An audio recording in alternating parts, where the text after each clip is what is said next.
हमारा आना परसों हुआ। परसों राष्ट्रीय स्वयंसेवक संघ के एक कार्यक्रम में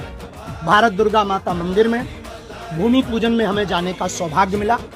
कल से सोशल मीडिया पर कुछ लोगों ने हमारे वक्तव्य को अलग तरीके से प्रस्तुत किया, जिनको पढ़कर हम, जिनको जानकर हम, जिस भूमि पर आकर, जिनके स्वराज्य गठन की स्थापना को पढ़कर हमने हिंदू राष्ट्र का संकल्प लिया, हमें दोषारोपित किया गया कि हमने उनकी अवमानना की। इस बात को लेकर के हमारे मन में बहुत दुख है, बहुत हमारे मन में खेद है कि जिनको पढ़कर हमने हिंदवी स्वराज्य की स्थापना को पढ़कर हिंदू राष्ट्र का संकल्प लिया, हम उनकी अवमानना तो दूर की बात है, स्वप्न में भी कोई निंदा करे तो हम सुन भी नहीं सकते। और हम तो क्या, इस देश का प्रत्येक सनातनी यदि आज जीवित है, जिंदा है, हिंदुत्व के लिए यदि वो सजग है, तो सबसे बड़ा श्रेय छत्रपति वीर शिवाजी महाराज का।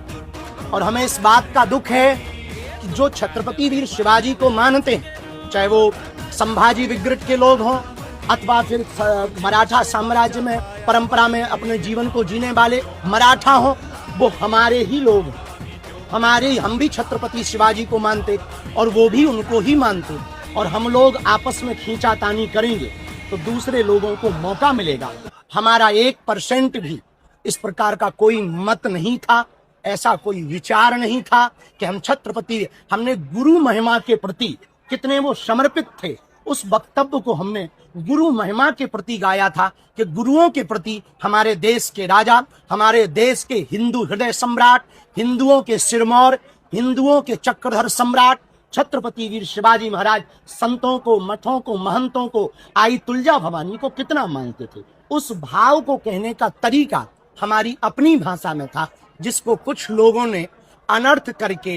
गलत प्रस्तुत किया। किसी को उससे ठेस पहुंचा हो तो हम उसके लिए हृदय से क्षमा प्रार्थी भी हैं, पर हम ये भी कहेंगे कि हमारी बात को अनर्गल प्रस्तुत ना किया जाए, क्योंकि हम जीते भी शिवाजी के, छत्रपति शिवाजी के लिए हैं, मरते भी उनके लिए हैं, हमारा जीवन भी उनके स्वराज्य की स्थापना के लिए, और हम हिंदू राष्ट्र की कल्पना या विचारधारा हमने जो ली है वो उनसे ही ली है, तो हम भला स्वप्न में उनकी कैसे अवमानना कर सकते।